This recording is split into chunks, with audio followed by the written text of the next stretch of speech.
অপরাজনীতি চিরতরে নিষিদ্ধ করতে হবে বলে মন্তব্য করেছে রাশেদ প্রধান। মাহবুব উদ্দিন খোকন বলেছেন, আওয়ামী লীগকে ক্ষমতায় টিকিয়ে রাখা বিচারকদের তালিকা প্রকাশ করুন। শুধু শেখ হাসিনা নয়, আওয়ামী লীগকেও বিচারের আওতায় আনা উচিত বলে মন্তব্য করেছেন মির্জা ফখরুল। 5 কোটি টাকায় আওয়ামী লীগ নেতার নামে চত্বর ভেঙে ফেলা হচ্ছে এবং তৈরি করা হচ্ছে জুলাই শহীদ স্তম্ভ। এতক্ষণ শুনছিলেন সংবাদ শিরোনাম, এবার বিস্তারিত। নতুন বাংলাদেশে আধিপত্যবাদ এবং আওয়ামী লীগের অপরাজনীতি চিরতরে নিষিদ্ধ করার আহ্বান জানিয়েছেন জাতীয় গণতান্ত্রিক পার্টির সহসভাপতি ও দলীয় মুখপাত্র রাশেদ প্রধান।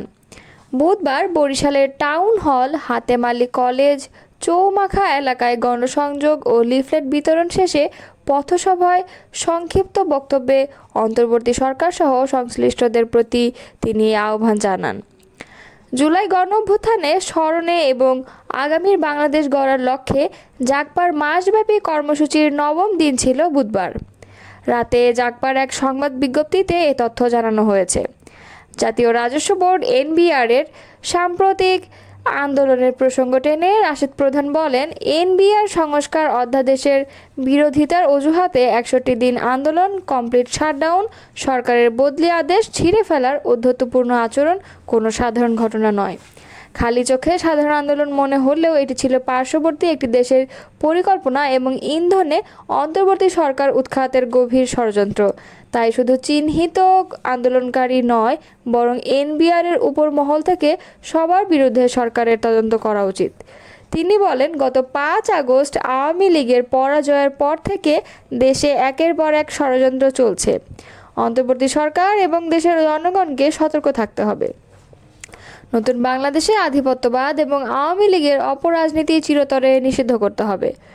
পথসভায় আরও বক্তব্য রাখেন জাগবার প্রেসিডিয়াম সদস্য আসাদুর রহমান খান, সৈয়দ শফিকুল ইসলাম, ঢাকা মহানগরের আহ্বায়ক শ্যামল চন্দ্র সরকার, যুব জাগবার সভাপতি নজরুল ইসলাম বাবলু, সাংগঠনিক সম্পাদক অলিউল আনোয়ার, শ্রমিক জাগবার সাধারণ সম্পাদক মনোয়ার হোসেন, জাগবা ছাত্রলীগের সাধারণ সম্পাদক জীবন আহমেদ অভি, বরিশাল জাগবা নেতা আব্দুল জলিল খাঁ এবং মোহাম্মদ লাল মিয়া প্রমুখ। ফ্যাসিস্ট আচরণকারী আওয়ামী লীগ সরকারকে টিকিয়ে রাখতে বিচার বিভাগে যেসব বিচারক ভূমিকা রেখেছেন তাদের বিরুদ্ধে কী ব্যবস্থা নেওয়া হয়েছে সে বিষয়ে একটি পূর্ণাঙ্গ তালিকা প্রকাশের আহ্বান জানিয়েছেন সুপ্রিম কোর্ট আইনজীবী সমিতির সভাপতি ব্যারিস্টার মাহবুব উদ্দিন খোকন। আজ বুধবার দুপুরে সুপ্রিম কোর্টে বারের অডিটোরিয়ামে আয়োজিত এক সংবাদ সম্মেলনে তিনি এ দাবি জানান।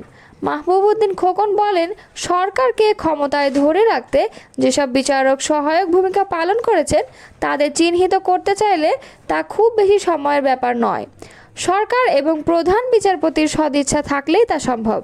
সেই বিচারকদের বিরুদ্ধে কী পদক্ষেপ নেওয়া হয়েছে সেটি জানিয়ে একটি তালিকা প্রকাশ করা হোক।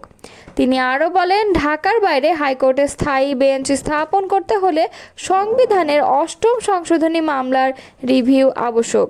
এটি ছাড়া তা বাস্তবায়ন সম্ভব নয়। বিচারক নিয়োগ সংক্রান্ত বিষয়ে সুপ্রিম কোর্ট বারের সভাপতি বলেন, বিচারক নিয়োগ সংক্রান্ত অধ্যাদেশ সংশোধনের প্রয়োজন রয়েছে, কারণ বিচারক নিয়োগ কমিটিতে কোনো আইনজীবীর প্রতিনিধিত্ব রাখা হয়নি, অথচ অধস্তন আদালতের বিচারকদের প্রতিনিধি রাখা হয়েছে। এটা অনুচিত। বার সমিতির নির্বাচন প্রসঙ্গে মাহবুব উদ্দিন খোকন বলেন, দেশে বর্তমানে মব শাসন চলছে। এই অবস্থায় সুপ্রিম কোর্টে বারে নির্বাচন সুষ্ঠুভাবে হবে বলে আমরা মনে করি না। এই পরিস্থিতিতে ভোটে যেতে চাই না। গণহত্যার জন্য শুধু শেখ হাসিনা নয়, দলীয়ভাবে আওয়ামী লীগেরও বিচার হওয়া উচিত বলে মন্তব্য করেছেন বিএনপি মহাসচিব মির্জা ফখরুল ইসলাম আলমগীর। বুধবার রাজধানীর নিউরোসায়েন্স হাসপাতালে চিকিৎসাধীন বিএনপি নেতা আব্দুল কুদ্দুসকে দেখে গণমাধ্যমের কাছে তিনি এ কথা বলেন। মির্জা ফখরুল বলেন, শেখ হাসিনা ও আওয়ামী লীগের সবচেয়ে বেশি রোষানলের শিকার বিএনপি, আর সবশেষ গণহত্যার সঙ্গে সরাসরি জড়িত ছিলেন শেখ হাসিনা।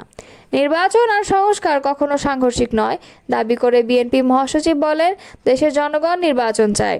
সেই সঙ্গে যারাই নির্বাচন পেছানোর কথা বলছেন তাদের আরও ভেবে দেখার আহ্বান জানান তিনি।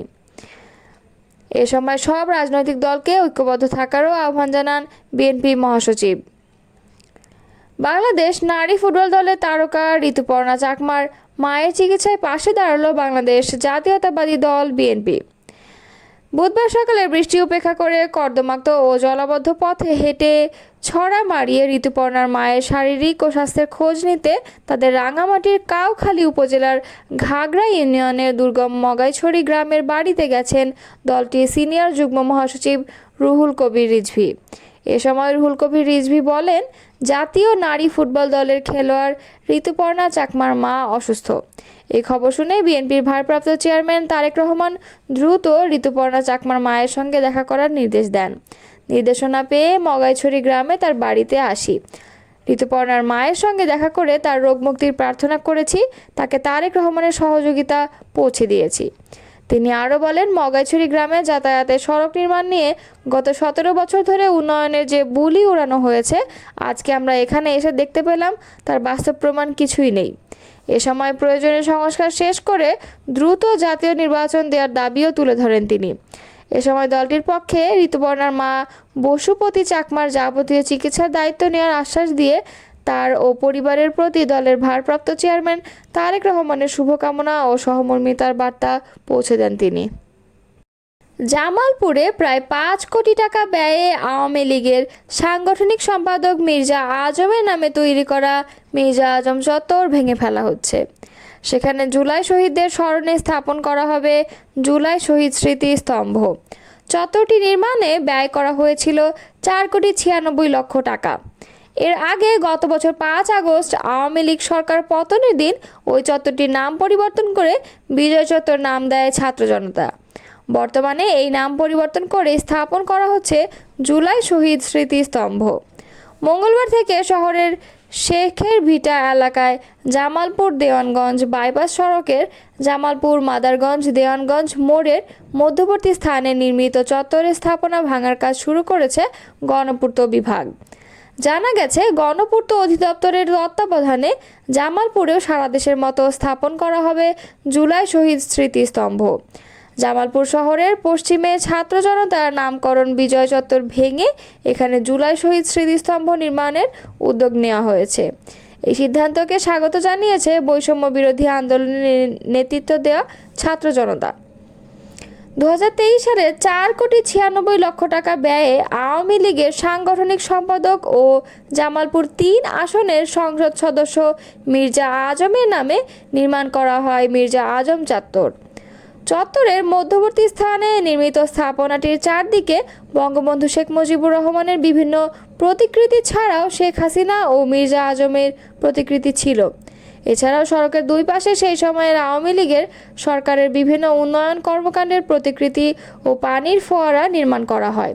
2024 সালের 5 আগস্ট ছাত্র জনতার গণ অভ্যুত্থানে আওয়ামী লীগ সরকারের পতন হলে চত্বরটিতে ব্যাপক ভাঙচুর হয় এবং বিজয় চত্বর নামকরণ করা হয়।